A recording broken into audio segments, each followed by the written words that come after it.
Kota Depok adalah sebuah kota di Provinsi Jawa Barat, Indonesia.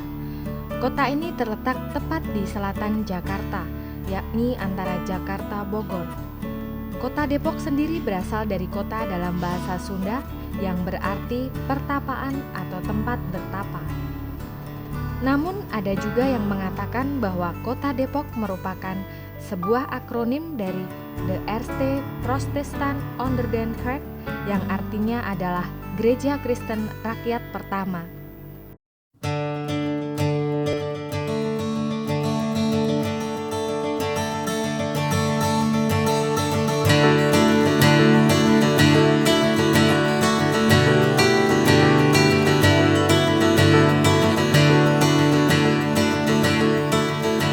Kompleks Sumur Tujuh Beringin Kurung.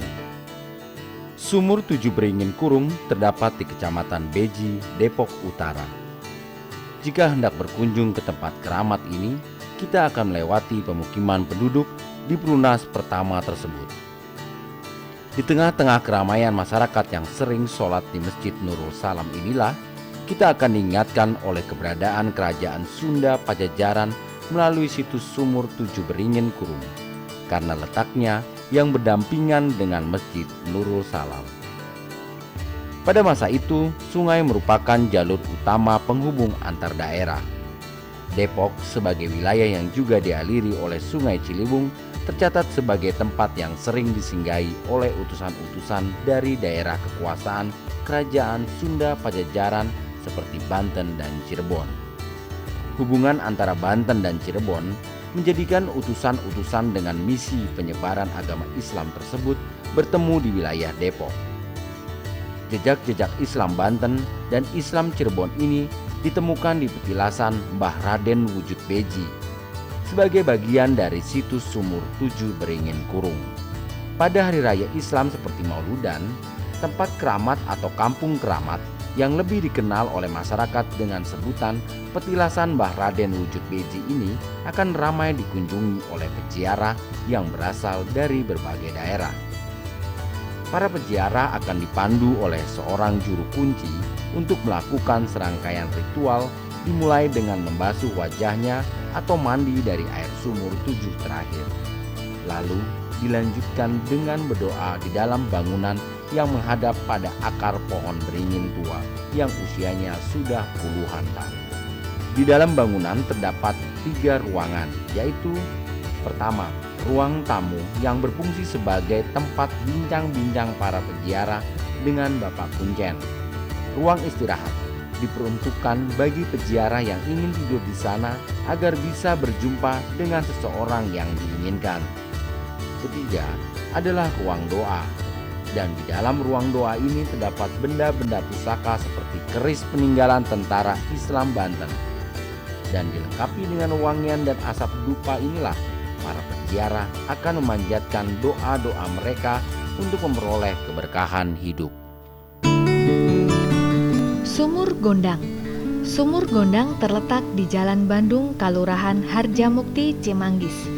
Sumur ini diberi nama Gondang karena dahulu banyak tumbuh pohon gondang di sekitar sumur yang memiliki kedalaman 5 meter. Sumur Pancuran Mas. Sumur Pancuran Mas berdampingan dengan situ Pancuran Mas dan terletak di tengah-tengah pemukiman padat penduduk. Posisi kedua mata air ini lebih rendah, dan untuk keamanan dibuat pagar keliling dengan 1 pintu untuk memasuki area situ dan sumur tersebut.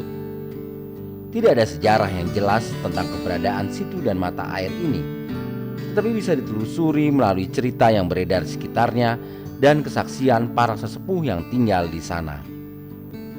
Kesaksian pertama datang dari seorang budak asal Bali yang mengatakan bahwa suatu pagi ia menemukan mata air yang berkilauan seperti emas karena diterpa sinar matahari dan kemudian dijadikan tempat bertapa. Lalu orang-orang menamainya Sumur Pancuran Mas. Sedangkan kesaksian kedua berasal dari Bapak Usman Umang yang lahir pada tahun 1923. Orang pertama yang membuka lahan di sekitar situ dan mata air tersebut. Ia tinggal 300 meter dari sana. Menurutnya, Dahulu sumur Pancoran Mas adalah hutan dengan pohon-pohon besar dan dihuni oleh binatang buas seperti harimau dan buaya. Orang-orang Belanda sering datang untuk rekreasi di situ Pancoran Mas. Oleh orang-orang Belanda, situ ditata rapi dan diperindah dengan lantai marmer.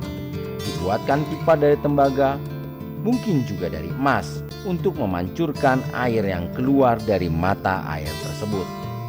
Terdapat juga kendi-kendi besar buatan Kampung Lio untuk menampung air. Tetapi semua itu hancur ketika terjadi perang antara Belanda dan Jepang. Sumur Bandung. Sumur Bandung berada di RT 7 RW 11 Kampung Taman, Kelurahan Cipayung. Terdapat dua versi cerita. Pertama, ada yang menyebut sebagai sumur rawa gabus karena ada banyak ikan gabus di dalamnya. Tetapi menurut Kuncen Sumur Bandung Bapak Naseh, dari dulu nama mata air tersebut adalah Sumur Bandung. Sumur Bandung berbentuk segi empat dan dikelilingi oleh tembok, sehingga menyatu dengan pohon beringin yang ada di dekatnya. Dan di dalam lubang pohon beringin inilah banyak peziarah datang untuk bertapa.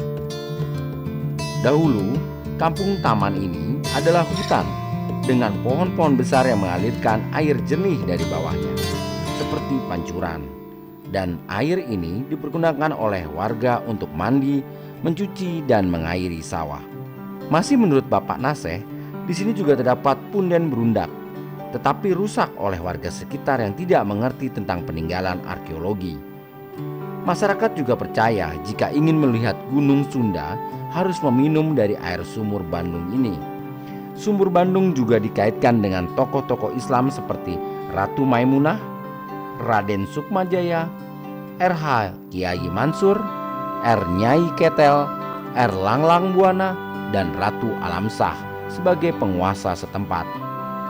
Sekarang banyak warga yang masih percaya hingga datang ke sana untuk berziarah dan berdoa. Masjid Jami Al-Ittihad.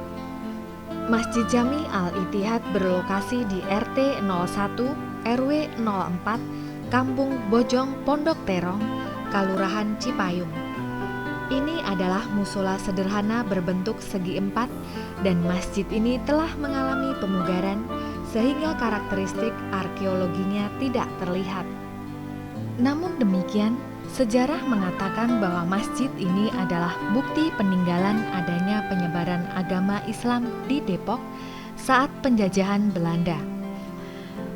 Saat itu Belanda melarang tumbuhnya masjid-masjid karena khawatir akan menjadi basis perlawanan warga terhadap Belanda. Karena aktivitas warga di dalam masjid yang sering dilakukan di bawah kepemimpinan seorang guru, dalam catatan sejarah telah berganti nama 3 kali sesuai dengan nama-nama guru yang berkuasa pada saat itu. Pertama, Masjid Guru Gentong, Masjid Siman, Masjid Guru Abdullah. Sekarang akhirnya resmi diberi nama Masjid Jami Al-Ittihad yang artinya persatuan. Komplek Makam Raden Sungging. Awalnya Bojong Pondok Terong atau Pondok Terong adalah gabungan 2 desa di dalam lingkup Kecamatan Bojonggede, Kabupaten Bogor. Karena perubahan tata wilayah pada tahun 1999, berubah menjadi Kelurahan Pondok Terong, Kecamatan Pancoran Mas. Kemudian pada tahun 2007 dibentuk Kecamatan Cipayung yang membawahi 5 desa, di antaranya adalah Kampung Bojong dan Kampung Pondok Terong. Kampung Bojong berada di sebelah utara desa, sedangkan Kampung Pondok Terong di sebelah selatan desa.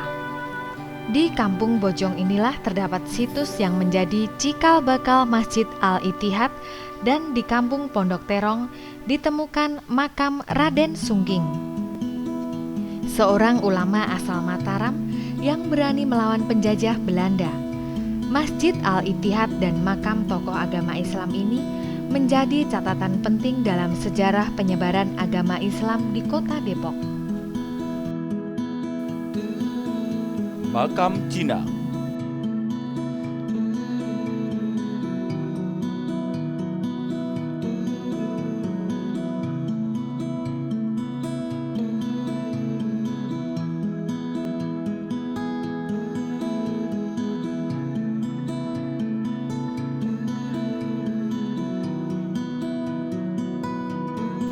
GPIB Immanuel. GPIB Immanuel terletak di Jalan Pemuda nomor 70 ini dahulu bernama Gereja Masehi. Gereja yang dibangun oleh Cornelis Castelin pada tahun 1700 merupakan gereja pertama di Depok. Ini merupakan tempat ibadah bagi 12 marga kaum Depok yang merupakan pengikut Castelin. Awalnya gereja ini terbuat dari kayu dan bahan rumbia, kemudian diganti dengan batu, tetapi sempat rusak akibat gembap, kemudian dibangun kembali pada tahun 1854. Pada tahun 1946 berubah menjadi GPIB Immanuel karena telah berganti kepemilikan dari JLCC ke tangan pengurus besar Gereja GPIB Immanuel.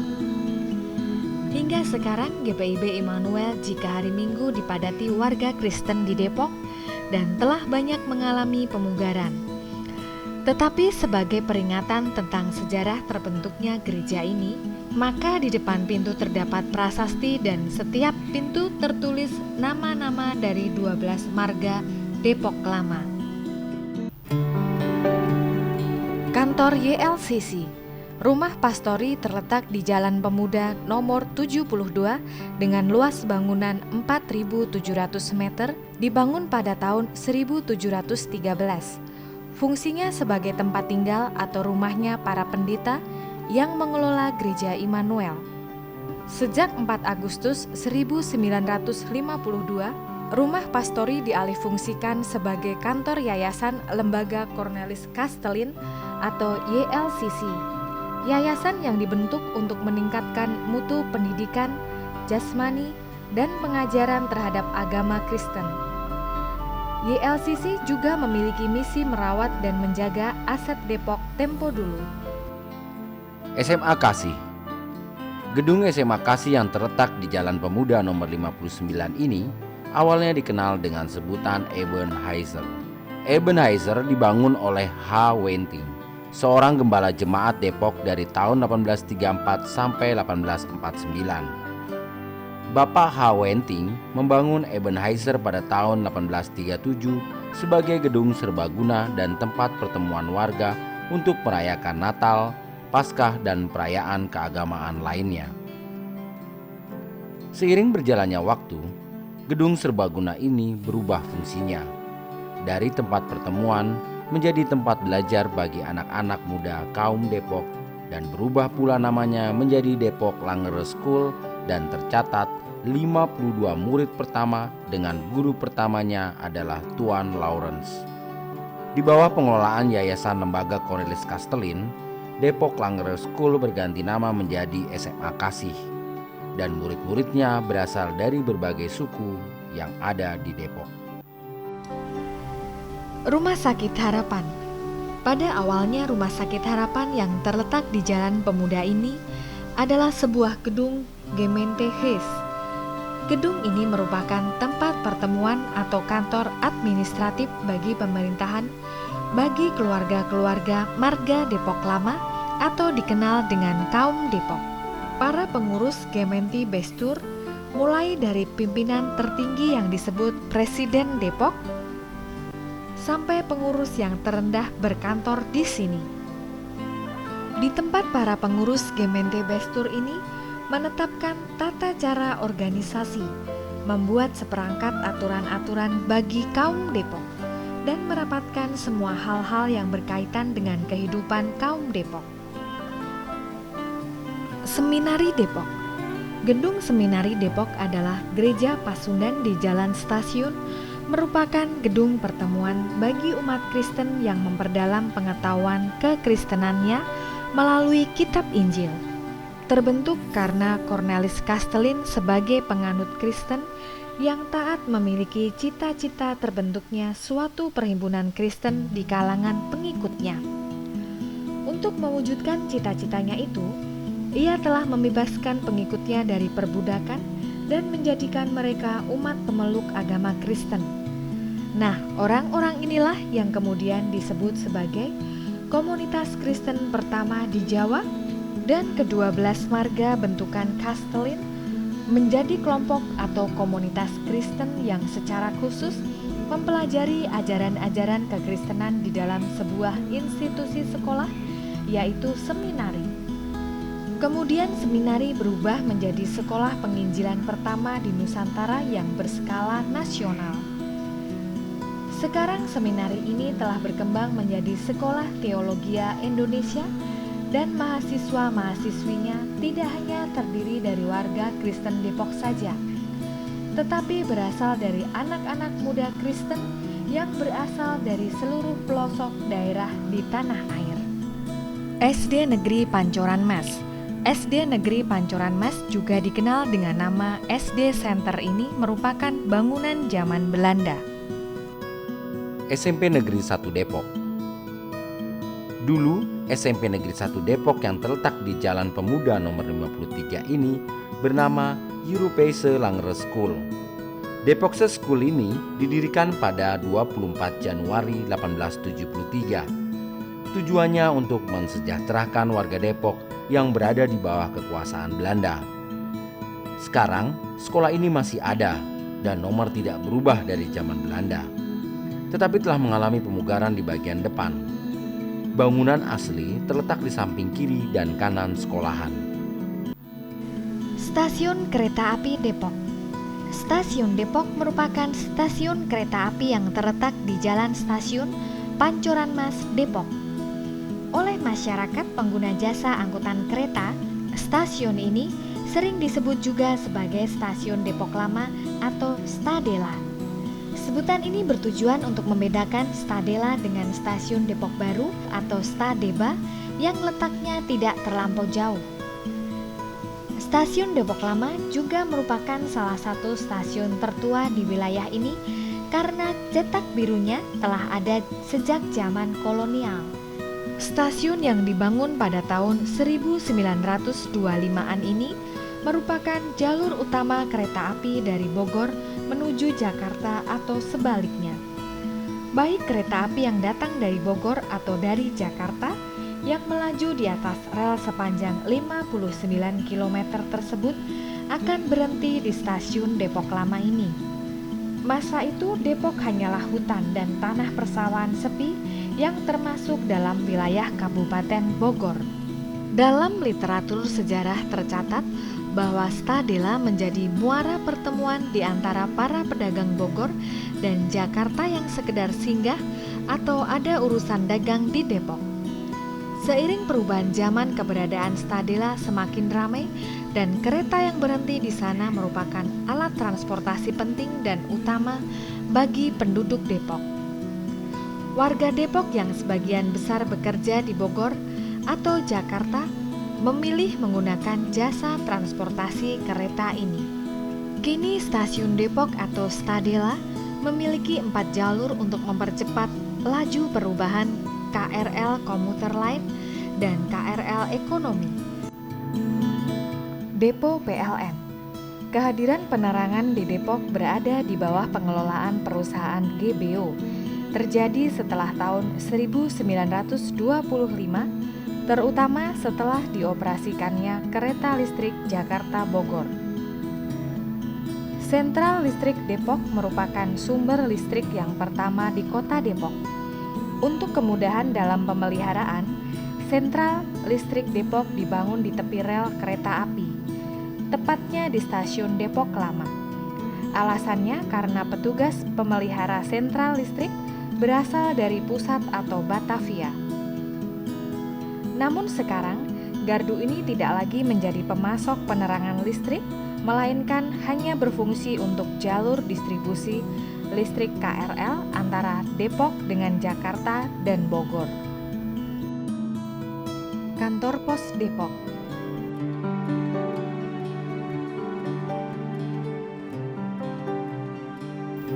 Jembatan Panus. Jembatan Panus dibangun di atas Sungai Ciliwung oleh seorang insinyur yang bernama Andre Lawrence pada tahun 1917. Panjang jembatan kurang lebih 65 meter dan lebar kurang lebih 4 meter. Sebutan nama Jembatan Panus berasal dari seorang warga bernama Stefanus Leander yang tinggal di samping jembatan tersebut. Karena itu, lambat laun orang mengenal jembatan ini sebagai jembatan dekat rumah Bapak Panus atau Jembatan Panus. Jembatan ini merupakan sarana transportasi yang menghubungkan Depok dengan Jalan Tole Iskandar yang merupakan jalan cepat menuju Jalan Raya Bogor. Di masa sekarang, jembatan juga digunakan untuk mengukur debit air Sungai Ciliwung sebagai antisipasi banjir. Lapangan YLCC. Lapangan YLCC terletak berhadapan langsung dengan Kerkhof di Jalan Nusa Indah. Tepatnya berada di belakang Rumah Sakit Hermina. Di sebelah barat lapangan berdiri Gereja Bethel Indonesia. Lapangan ini banyak digunakan oleh warga sekitar untuk berolahraga seperti sepak bola. Setiap hari selalu ramai dengan anak-anak yang bermain sepak bola. Pada hari-hari perayaan seperti HUT RI, lapangan ini akan digunakan sebagai arena pertandingan dan bermacam-macam kegiatan banyak diadakan di lapangan YLCC ini. Kerkhof. Kerkhof adalah komplek kuburan yang terletak di Jalan Nusa Indah. Kuburan ini sudah ada sejak pembukaan pemukiman Depok oleh Cornelis Kastelin. Sekarang Taman Pemakaman Kristen ini dikelola oleh Yayasan Lembaga Cornelis Kastelin. Ini merupakan pemakaman bagi keluarga-keluarga marga Depok Lama. Di sana akan ditemukan nisan-nisan bertuliskan nama seorang lengkap dengan marganya seperti Lun, Ishak, Bakas, Samuel, Yonatan, Leander, Sudira, Zadok, Zakob, Joseph, Lawrence, Tolense. Taman Hutan Raya. Hutan Depok merupakan kawasan lindung yang disiapkan oleh Cornelis Kastelin untuk menjaga kelestarian dan keseimbangan alam. Kastelin melarang masyarakat Depok menebang pohon-pohon yang tumbuh di hutan Depok. Pada tanggal 31 Maret 1913, Gubernur Jenderal A.W.F. Edinburgh meresmikan hutan Depok sebagai cagar alam atau Nature Monument. Cagar alam Depok merupakan cagar alam pertama di Indonesia dengan SK Menteri Kehutanan dan Perkebunan Indonesia nomor 276/KPTS /2/1999 tanggal 7 Mei 1999 dengan fungsi sebagai cagar alam Pancoran Mas Depok menjadi Taman Hutan Rakyat. Rumah Jalan Pemuda nomor 7. Rumah ini dibangun pada tahun 1930 oleh keluarga A.C. Yonatan sebagai tempat tinggal keluarga itu. Rumah ini masih asli, tetapi pada tahun 1900-an mengalami perubahan pada bagian depan, yaitu penambahan satu ruang kamar untuk anak-anak A.C. Yonatan. Sampai pertengahan tahun 2013, rumah ini masih asli dan pemilik terakhir rumah tua itu adalah Maria Morena Yonatan. Tetapi terhitung mulai akhir Oktober 2013, rumah tua ini telah dibeli oleh Bapak Yanto, developer Permata Regensi dan Alam Permai. Menurut keterangan Jane M. Misa Jonathan pada awal tahun 2014, mungkin akan direnovasi oleh pemilik baru, namun akan tetap mempertahankan bentuk arsitekturnya. Rumah Jalan Pemuda nomor 11. Rumah yang dibangun pada tahun 1930-an ini merupakan tempat tinggal Ketua Gementi Depok yang pertama, yaitu Johannes Matis Yonatan. Kemudian diwariskan kepada anaknya Cornelis Yusuf Yonatan. Sekarang rumah ini dihuni oleh anak cucu dari Cornelis Yusuf Yonatan. Rumah Jalan Pemuda nomor 14.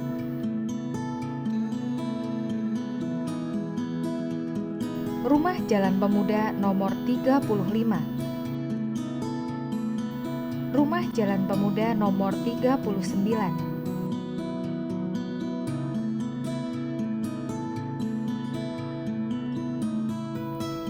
Jalan Pemuda nomor 45.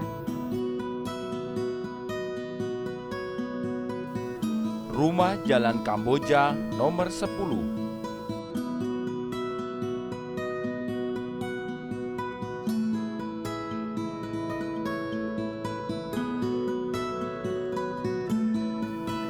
Rumah Jalan Jambu nomor 10.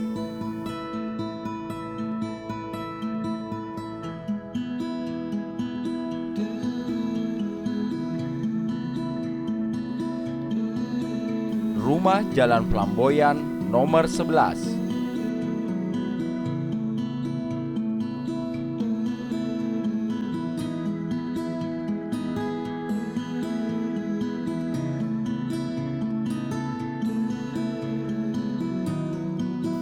Rumah Jalan Citayam Raya nomor 10. Rumah yang dibangun pada tahun 1917 ini merupakan tempat tinggal salah satu marga Depok lama. Kemudian dibeli oleh nenek kakek Saint Cyril. Kemudian diwariskan kepada kedua orang tua Saint Cyril. Sekarang ditempati oleh Saint Cyril beserta istri dan anaknya. Rumah Jalan Kartini nomor 18. Rumah Jalan Mawar nomor 16.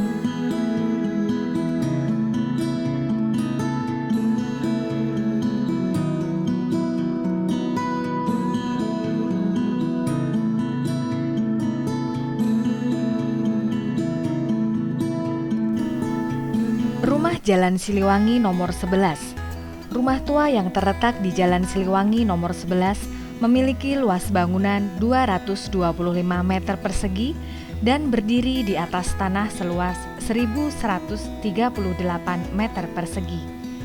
Masa itu merupakan tempat tinggal bagi keluarga marga kaum Depok. Tidak banyak yang mencatat tentang sejarah rumah yang dibangun pada tahun 1930. Tetapi pernah dimiliki oleh Bapak J.H. Misayer dan hingga informasi terakhir rumah ini telah berganti pemilik. Kabarnya telah dibeli oleh seorang berketurunan India dan sedang dalam proses untuk disewakan. Tiang telepon. Pada awalnya belum ada pelayanan untuk perhubungan telepon, hanya jasa pengiriman surat yang ditangani kantor PTT atau Pos Telegraf and Telepon Kantor, yang diperkirakan berdiri tahun 1900 di Medanweg, sekarang Jalan Kartini. Di masa lalu, pengelolaan perposan digabung dengan telepon dan dikelola oleh PTT. Demikian juga kantor telepon Depok yang dahulu terletak berdampingan dengan kantor pos di Jalan Kartini. Kantor telepon ini melayani jasa lokal maupun interlokal yang dilayani hanya oleh satu jalur telepon ke pusatnya di Jakarta.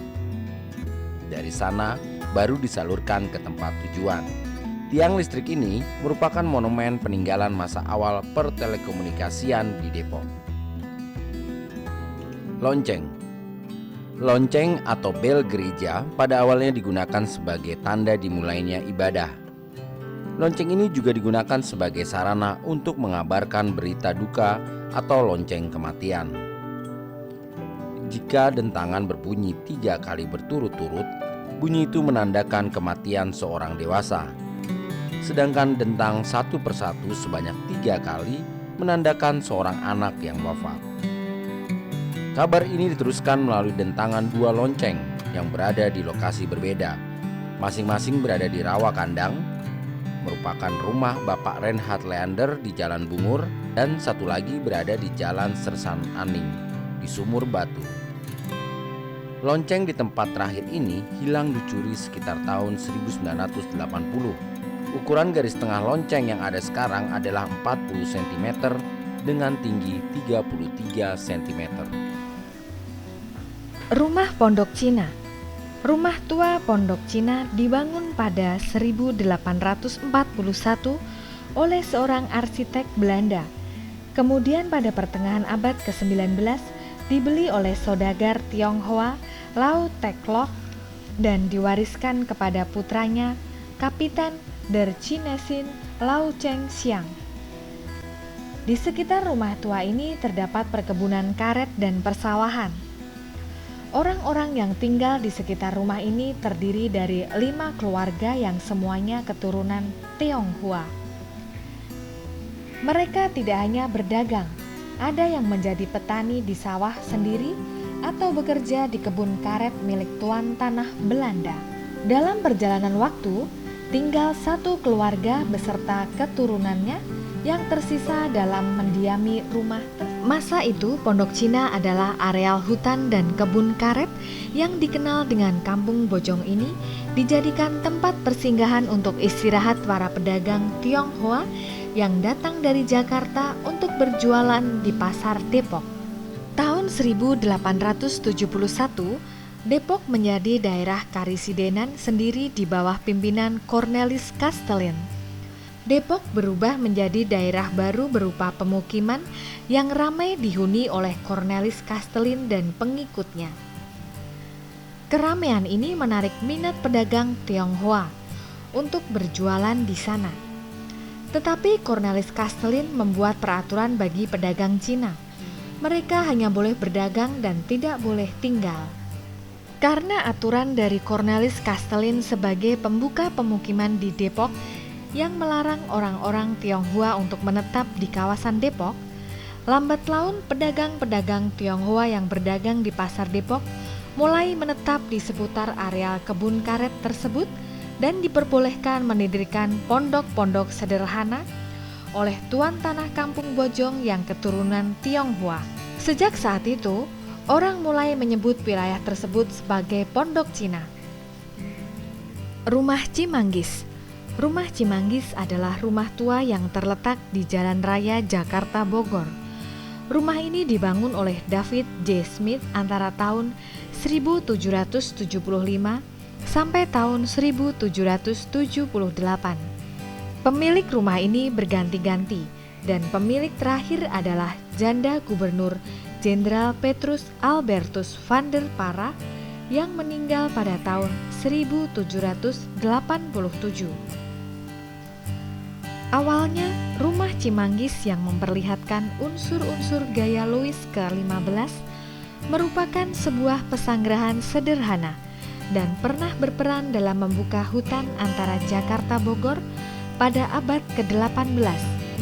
Kemudian rumah ini mengalami kerusakan ketika terjadi gempa bumi besar pada tahun 1834. Dalam perkembangannya di bagian depan pekarangan rumah ini, muncul cikal bakal Pasar Cimanggis yang dahulu adalah pos penting untuk tempat peristirahatan sejenak bagi penduduk yang mengadakan perjalanan 1 hari yang melelahkan akibat kondisi jalan tanah yang rusak, dipenuhi rawa-rawa, sungai yang meluap, dan jembatan yang rusak. Pabrik pembakaran kapur. Pabrik pembakaran kapur terletak di Jalan Pekapuran. Pabrik yang didirikan pada masa kolonial ini menjadi asal-usul nama Jalan Pekapuran di Kelurahan Curuh, Kecamatan Cimanggis. Pabrik diperkirakan tutup sekitar tahun 1980 sampai 1990-an.